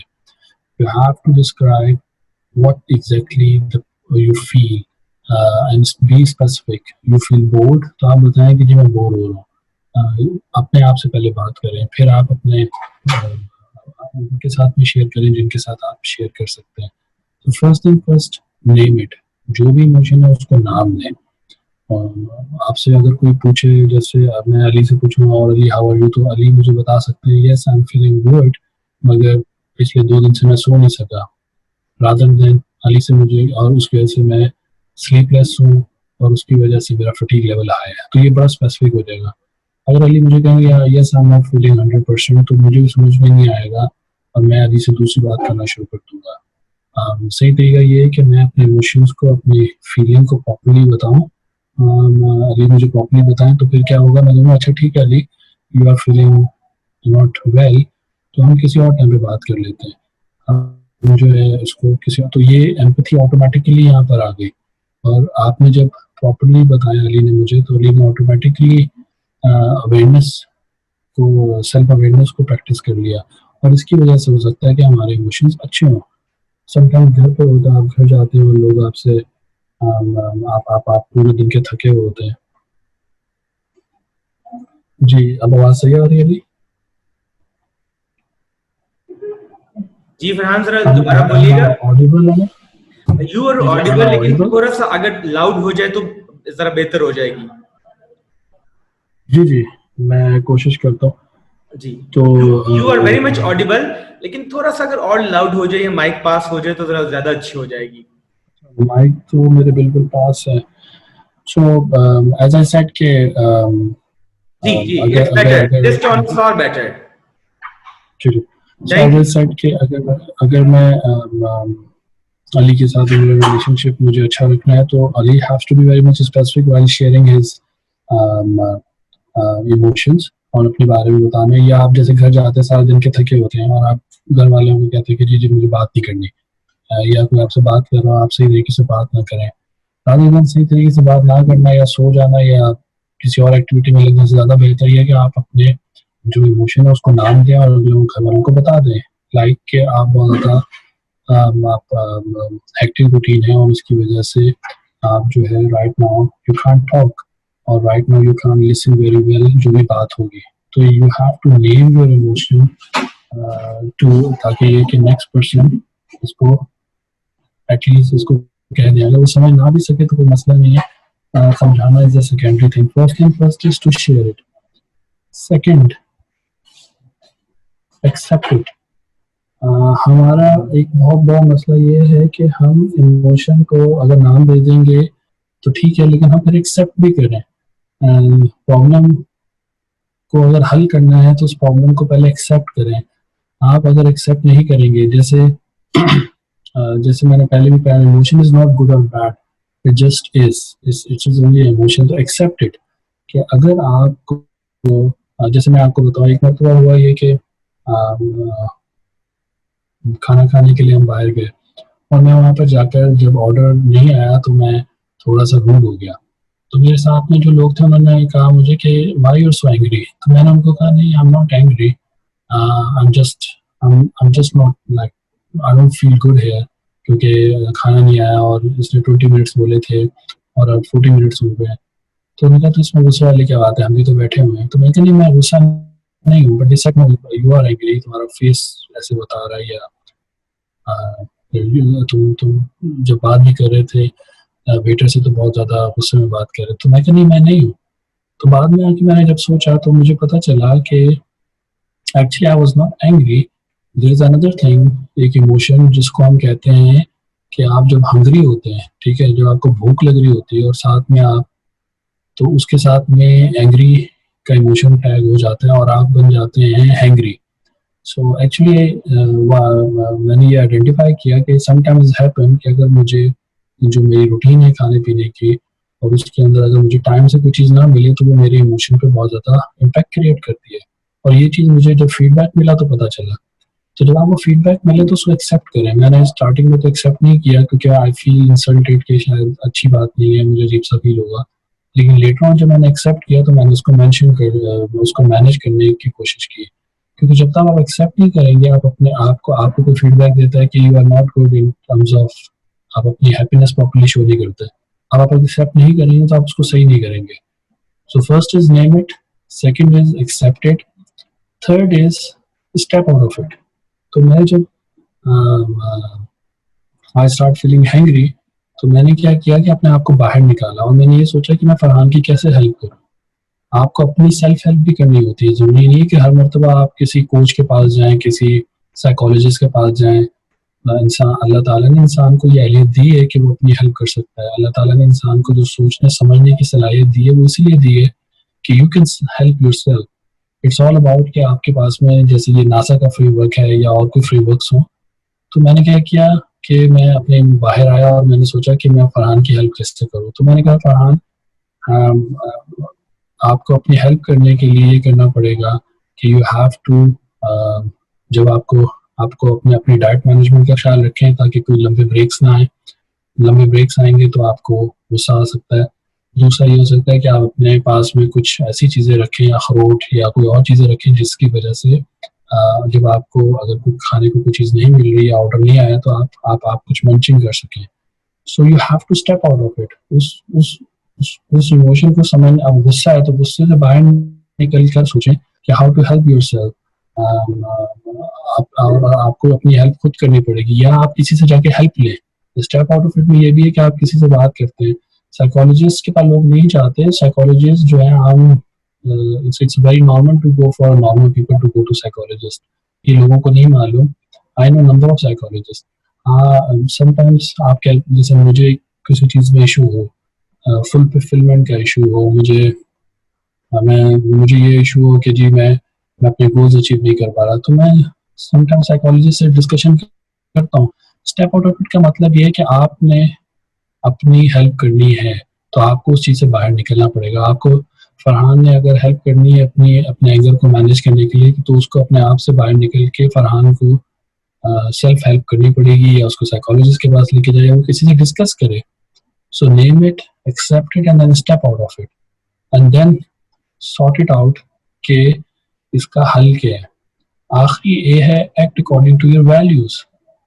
आप ये सोचें कि जी मेरी वैल्यूज क्या हैं, क्या मुझे गुस्सा मेरे लिए हलाल है, क्या गुस्सा जो है करना क्या मेरे जो बिलीफ सिस्टम है, अगर आपका बिलीफ सिस्टम इस्लाम है तो क्या उसके अंदर हलाल है, क्या आप छोटी छोटी बातों पे गुस्सा कर सकते हैं, क्या किसी के साथ में रूडली बात करना जायज़ है।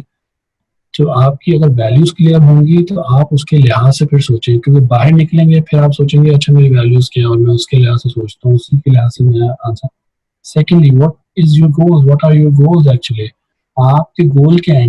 क्या आपको किसी इंपॉर्टेंट मीटिंग में पहुंचना है और आपकी गाड़ी का बम्पर हिट हो गया अगर, तो अब आपने उस मीटिंग में पहुंचना है या बंदे से लड़ाई करनी है, यह आपको डिसाइड करना पड़ेगा। अगर आपको अपना गोल क्लियर होगा तो आप बीच में अपने इमोशंस को मैनेज कर लेंगे। अगर आपको अपना गोल क्लियर नहीं होगा तो आप पूरा दिन शायद बर्बाद रोड के ऊपर ही करते हैं।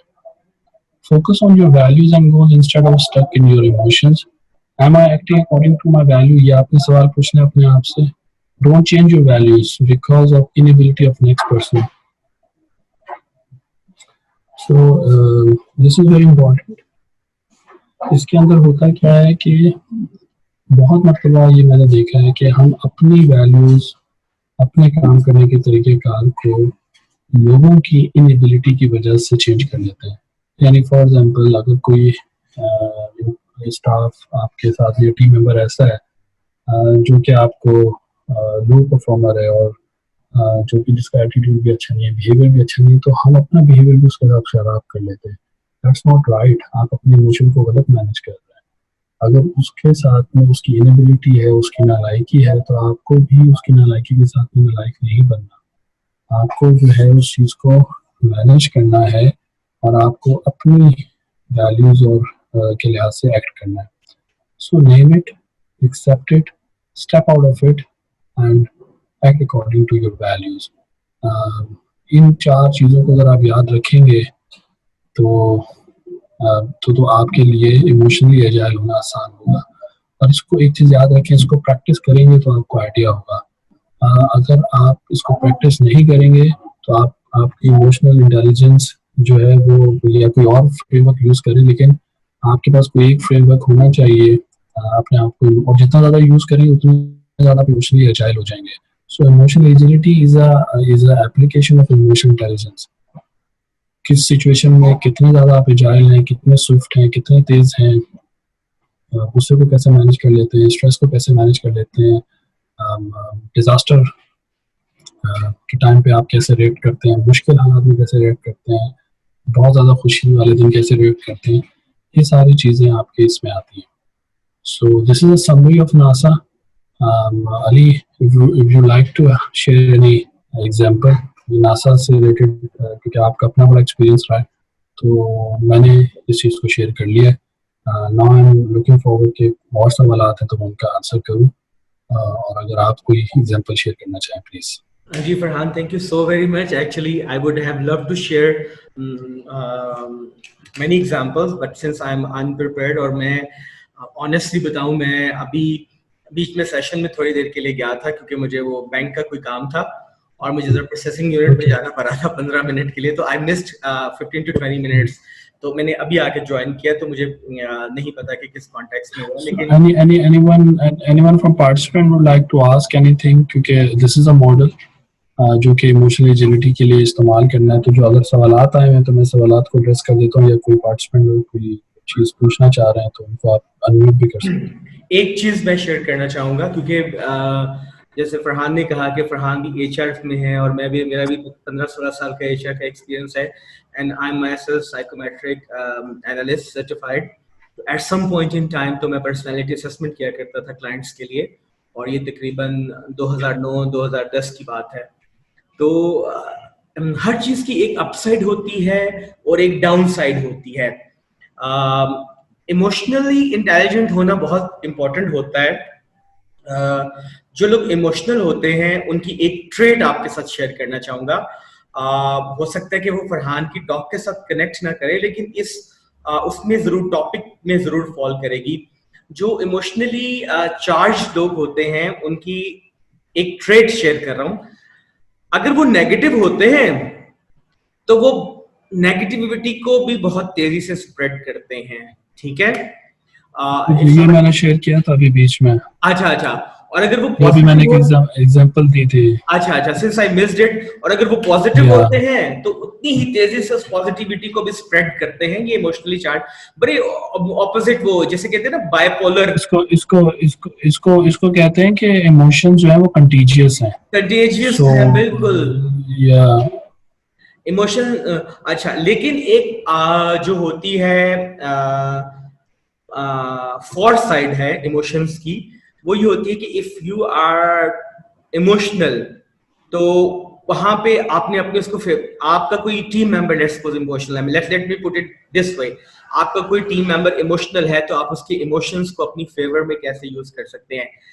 इमोशनल लोग जो होते हैं वो अटैच भी बहुत जल्दी होते हैं और detach, I am repeating my self, जितनी जल्दी वो अटैच होते हैं किसी चीज के साथ, अगर कोई उनको ऐसी सिचुएशन मिले तो वो उतनी ही जल्दी डीटैच भी करते हैं अपने आप को।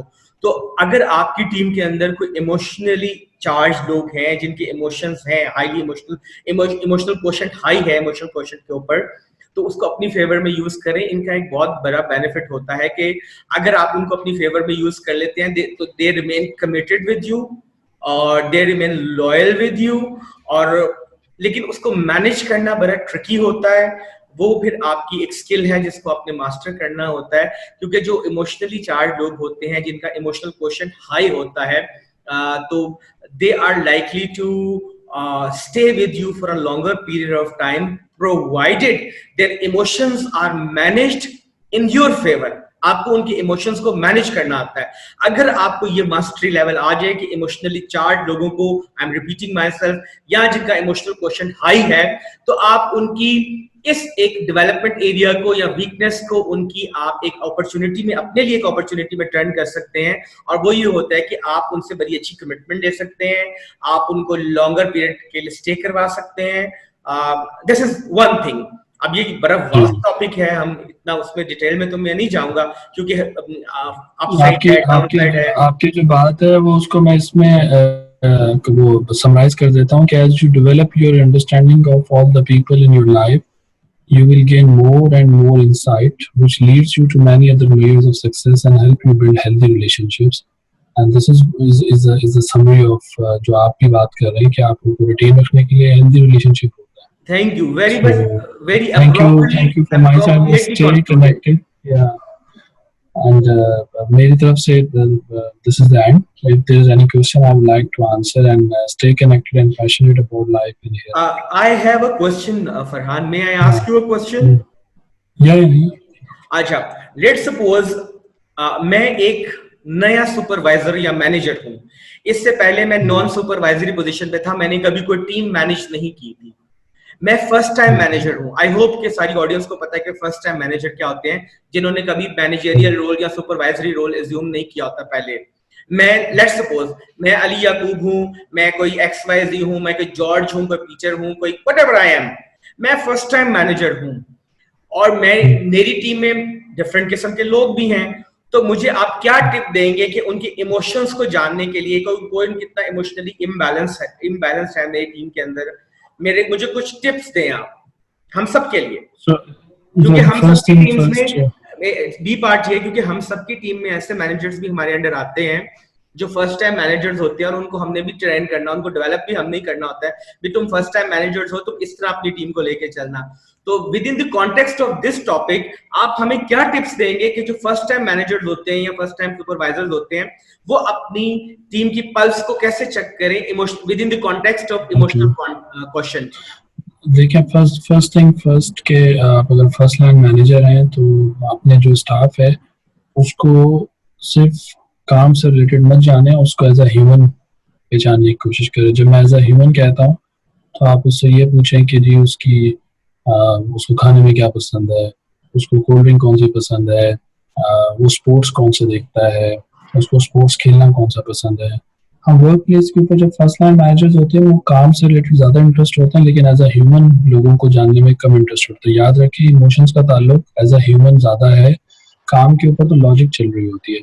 सो the first thing first is try to understand people as a human rather than title. जो आपके टाइटल्स होते हैं उसकी तरह से उनको मत समझें, उनको एज अ पर्सन समझें। अली को मैं एज अ अली पहले समझूं रादर देन कि मैं उसको हेड ऑफ ओडी या उसमें समझने की कोशिश करूं। So that's a first tip. Second tip is, as I said, emotions are contagious. आपका जैसा खुद इमोशंस होगा वैसे ही आप लोगों में वो इमोशंस को ट्रिगर करेंगे।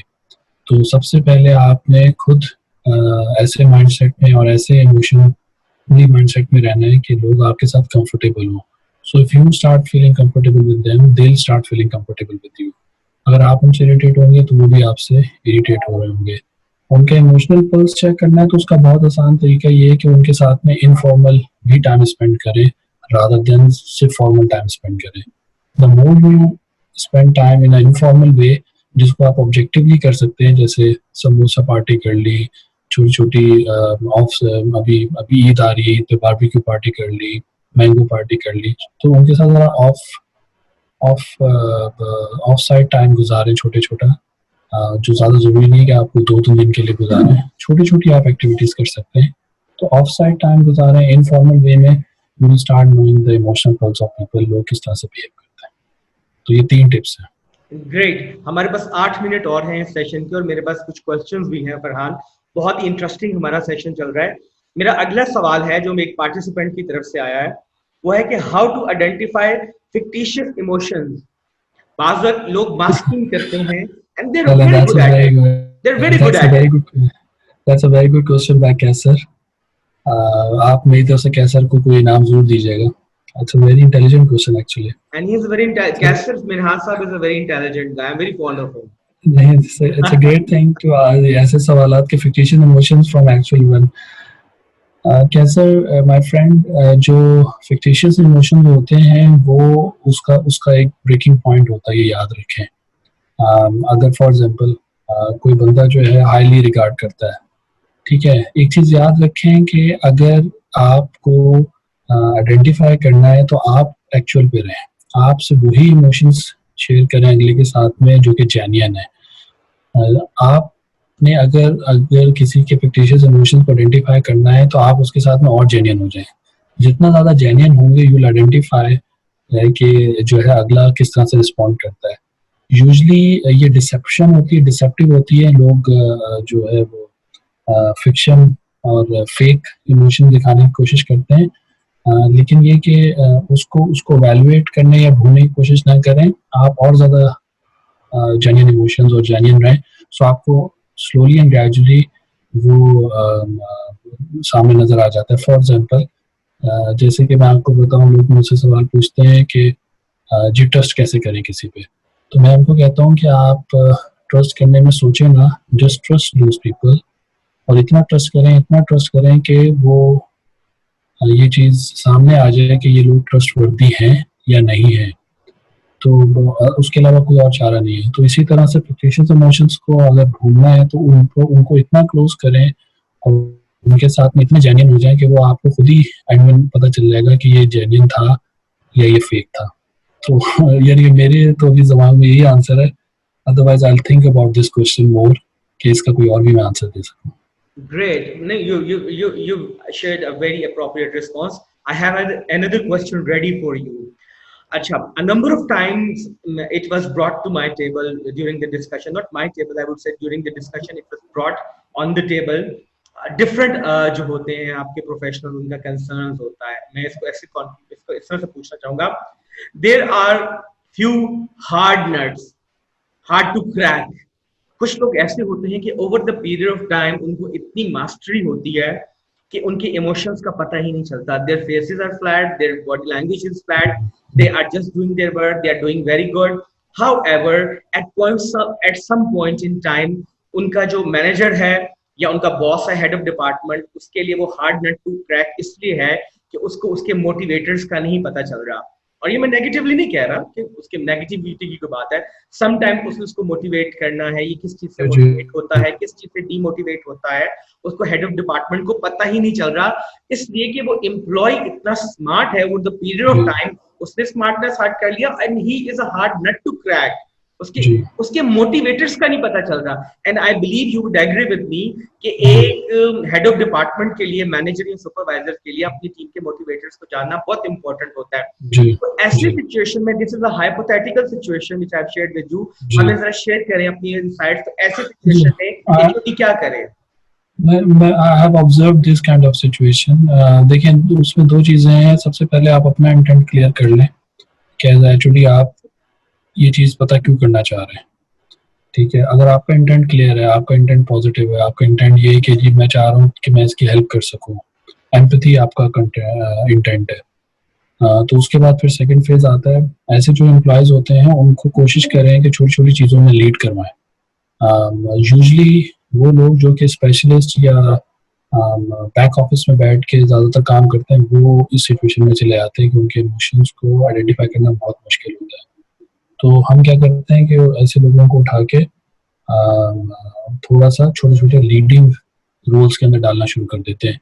किसी प्रोजेक्ट के अंदर डाल दिया, लीड करवा दिया, ताकि ये कि वो रियल सिनेरियोज के अंदर किस तरह से बिहेव करते हैं, रियल सिनेरियोज में किस तरह से रिएक्ट करते हैं, रिस्पॉन्स करते हैं, उसको आप ऑब्जर्व कर सकें। तो ये आपको अपना इंटेंट क्लियर होना चाहिए कि आप ये क्यों करना चाह रहे हैं। अगर आपका ये करना it's for a good development, it's for empathy के जब आपको पता चलेगा तभी आप अगले की हेल्प कर सकेंगे। तो जब ये क्लियर हो, अच्छा इंटेंट होगा, तो उसके बाद आप ऐसे लोगों को छोटे छोटे लीडिंग रोल्स में डालें, प्रोजेक्ट के अंदर डाल दें, प्रोजेक्ट लीड बना दें, उसको ज़्यादा से ज़्यादा कन्वर्जेशंस के अंदर इन्वॉल्व करें, एक्सटर्नल कन्वर्जेशन में इन्वॉल्व करें, then you can observe and identify. Excellent input, बहुत अच्छी बात की फरहान आपने। यहाँ पे एक लाइन और कर, और ये बहुत प्रैक्टिकल है ये, और ये बहुत, मैं इसको करवा चुका हूँ, इस चीज़ को बहुत मरता हूँ, ये बहुत प्रैक्टिकल है, लोग एक्सपोज भी हो जाते हैं और ये भी पता चल जाता है कि कौन कितना अच्छा है। मैं एक लाइन यहाँ पे ऐड करूंगा और फिर हम अगले सवाल की तरफ चलेंगे। इसी चीज के आपने कहा कि आप उसको इन्वॉल्व करें, छोटी छोटी असाइनमेंट्स लेके। मैं भी हमेशा यही चीज कहता हूँ। मैं आई सेकंड यू, एक्चुअली आपकी बात को ही सेकंड करने के लिए अपना इनपुट दूंगा कि खासतौर पर परफॉर्मेंस मैनेजमेंट में जब हम करवाते हैं, मैं वर्कशॉप्स करवाता हूँ। पिछले साल मैंने 108 मैनेजर्स को ट्रेन किया और इस बार भी मेरे पास कोई 300-400 हैं जिनको मैंने ट्रेन करना है। तो उसमें एक चीज मैं कहता होता हूँ, ऑनरशिप की हम बहुत बात करते हैं, ownership of work, ownership of work. तो ऑनरशिप ऑफ वर्क का मैंने एक फॉर्मूला खुद से बनाया and that I devised in way back इन 2012, और उसके ऊपर मैंने बहुत काम किया। और मैंने ड्राइव कहाँ से किया? Things which were working for me, कि अपनी टीम को अपनी ऑनरशिप कहाँ से देनी है। एक तो कम्युनिकेशन, आपको कम्युनिकेशन के ऊपर बड़ी अच्छी कमांड होनी चाहिए कि कब किस चीज को कैसे कम्युनिकेट करना है, कैसे कम्युनिकेशन को हैंडल करना है। इससे बहुत फायदे होते हैं। हमें कम्युनिकेशन के वंडर्स का पता ही नहीं है, हमें पता ही नहीं कि आप communication can do wonders for you. One, communication plus जो आपने अभी कहा दैट इज इन्वॉल्वमेंट। ये मेरा अपना फॉर्मूला है, मैं खुद बताता हूँ। It has work for me as a manager, as a supervisor. Communication plus involvement is equal to ownership. इसको सेकंड किया मैंने, आपकी बात को सेकंड कर रहा हूँ और अब मैं अगले सवाल की तरफ चलूंगा। अगला सवाल हमें इफ्तिखार ने भेजा है और मैंने आपके साथ अभी जब मैंने पढ़ लिया है, शेयर किया मैंने है। पढ़ लिया है, जी जी, मैंने पढ़ लिया है इफ्तिखार साहब। एक तो ये स्लाइड मैंने सामने जो किए, एक तो ये इसका आंसर है। इमीडिएटली हैंडल करना है, रिएक्ट ना करें, कोशिश करें टाइम बाइन कर लें आप। सवाल का अगर हमें पता चल जाए, सवाल भी जी, sometimes in a situation the person comes to you negatively charged emotionally, यानी कि कोई आपके पास how to immediately handle, यानी कि कोई आपके पास आता है और वो जो है ना सारे तीर अपने साथ में लेकर आता है कि सारे तीर चलाने, और आपको फील हो जाता है कि ये बंदा बहुत ही नेगेटिव इमोशन। अच्छा, कोई आपके पास जब अगर नेगेटिवली चार्ज आ रहा है तो इसमें ये याद रखें, आपको ये कैसे पता चला, तो ये इसका मतलब ये कि आपको कोई ना कोई कॉन्टेक्स्ट पता होता है, आपने भी कोई ना कोई चीज होती है जिसमें आपको पता होता है ये उसी चक्कर में आया। तो पहली चीज ये कि आप इमीडिएटली हैंडल करना है तो रिस्पॉन्स ना करें, वो रिएक्ट ना करें, रिस्पॉन्स करने के लिए टाइम बाइन कर लें, उनको बिठाएं। दूसरी चीज ये कि हम इमोशनली जो नेगेटिवली कहते हैं, तो हम इमोशंस, अगले के इमोशन नेगेटिव नहीं है, उसका बिहेवियर नेगेटिव है। तो आप फोकस बंदे पे ना करें, आप फोकस मुद्दे पे ले आए। उसको भी कहें कि जो इशू है ना, जो बात है उसके ऊपर आते हैं रादर देन, क्योंकि when we say नेगेटिवली, तो नेगेटिव तो आपको कैसे पता चला? वो पता चला अगले की बॉडी लैंग्वेज से, अगले की शक्ल से। तो आपका फोकस सारा कहाँ चला गया? बंदे पे चला गया। एक्चुअली बंदे पे फोकस करेंगे तो आपको नेगेटिव और पॉजिटिव नजर आएगा। आपने फोकस करना है इशू के ऊपर। तो कुछ जो यूजली मैं क्या करता हूँ, मैं यूजली अगर कोई ऐसी चीज सिचुएशन हो तो मैं उनको कहता हूँ कि बैठते हैं और जो इशू है उस पर बात करते हैं। अब वो चाहे जैसा भी रिएक्ट करें, मैं उस रिएक्शन को या उनके जो नेगेटिव बिहेवियर है उसको मैं कोई फोकस नहीं देता।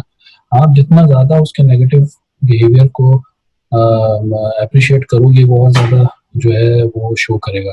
तो उसको आपने बिल्कुल उस नेगेटिव जो पर्सनल का नेगेटिव बिहेवियर है उसको आपने सपोर्ट नहीं करना।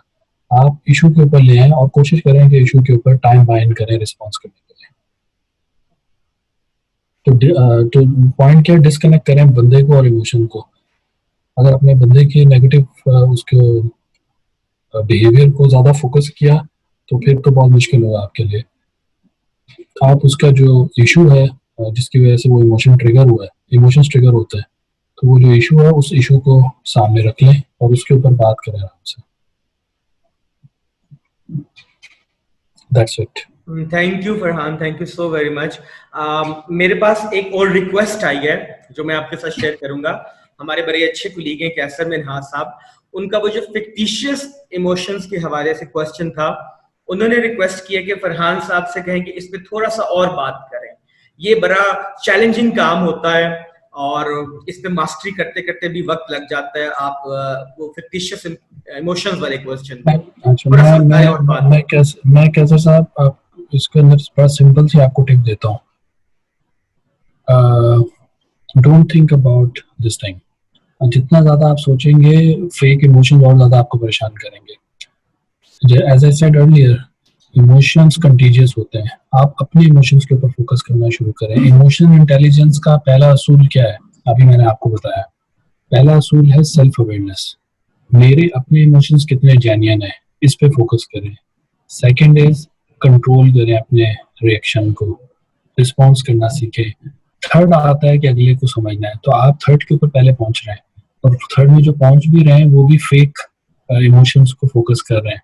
Don't think about this thing. देखें, फेक इमोशंस होते हैं। आप मुझे सिंपल बताएं, आप किसके emotion, Ali let me ask you, माशाल्लाह यू आर मैरिड ना? जी, can you come again Farhan? जी जी जी, यू आर मैरिड ना अली? जी जी बिल्कुल बिल्कुल। सो आप मुझे एक बात बताएं, आप अपने इमोशंस को कंट्रोल कर सकते हैं या अपने स्पाउस के? देखिए, हम अपने इमोशंस को कंट्रोल कर सकते हैं क्योंकि आपका सबसे ज्यादा कंट्रोल अपनी जात पे होता है। अपनी जात के ऊपर होता है। This is the tip actually. You can't even control the emotions of someone जिसके साथ आप अपनी हाफ लाइफ शेयर कर रहे हैं। This is my point. Work place के ऊपर भी जो वर्क प्लेस के ऊपर भी जो लोग हैं उनके साथ भी आप अपनी तकरीबन आधी लाइफ शेयर कर रहे होते हैं। उनके फेक इमोशंस को आप कंट्रोल नहीं कर सकते। आप सिर्फ एक चीज को कंट्रोल कर सकते हैं, that is your own emotions. So focus on yourself first, then control your this response and reaction inside.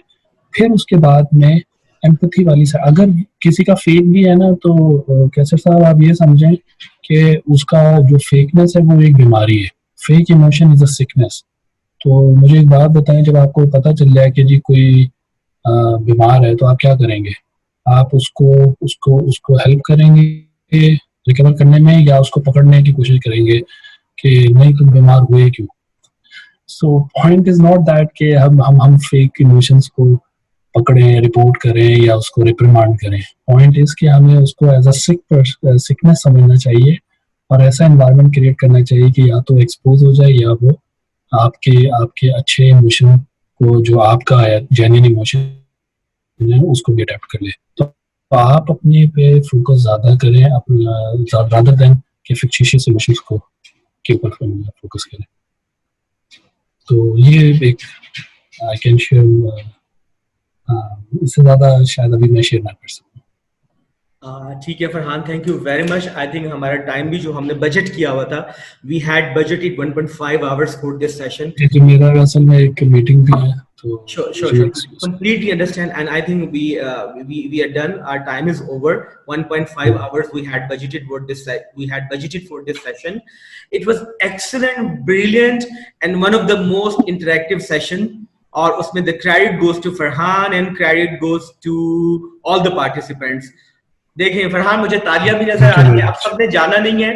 Group के एंड पे जब भी ट्रेनिंग एंड होती है तो एक हम ग्रुप फोटो लेते हैं।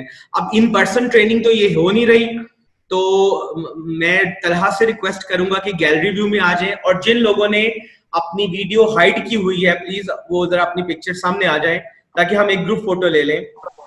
जिन लोगों ने वीडियो हाइड की है प्लीज सामने आ जाए सब लोग, so that हम पिक्चर ले सकें। I would request Mohammad Ali, Ishfaq, Ehsan रजा, नाजिश, जितने लोग इस वक्त वीडियो हाइड किया हुआ है उन्होंने वो सामने आ जाएं। एहसन साहब तो मास्क पहन के ट्रेनिंग अटेंड कर रहे थे। यकीन करें कोरोना नहीं जाता कंप्यूटर से निकल के कहीं। जज़ाकल्लाह है जी। जी अब मैं रिक्वेस्ट करूंगा, मैं 1 2 3 कहूंगा तो मेरे साथ मेरे कलीग हैं तलहा, वो इसका लेंगे। आप मैं 1 2 3 और चीज कहूंगा तो वो इसको तो हमारी वर्चुअल पिक्चर ले लेंगे, वर्चुअल ग्रुप फोटो। ठीक है जी। एहसन रजा साहब अगर आप सुन रहे हैं तो आप भी ऑन कर लें। Nazish I don't see you there. Ishfaq साहब, सलमान आ गए, thank you Salman for being there. तो जी कंफर्टेबल हो आप उनकी ले लें पिक्चर। ठीक है जी, जितने लोग आ गए यूजुअली ऑनलाइन में रिकमेंडेड नहीं होता। आई विल से 1 2 3 और फिर मैं चीज कहूंगा तो तलहा फोटो ले लेंगे जी। 1 2 3 चीज। डन जी, तलहा ने मुझे डन का कह दिया है। Thank you very much for this brilliant session Farhan. I will be in touch with you. Thank you जी। और बहुत शुक्रिया आप सब पार्टिसिपेंट का। हमारा अगला सेशन भी अगले हफ्ते आ रहा है, उसमें भी नॉमिनेशंस भेजिएगा। बहुत इंटरेक्टिव सेशन होने वाला है, बहुत अच्छा टॉपिक है। Looking forward to seeing all of you again. अस्सलाम वालेकुम, जज़ाकल्लाह।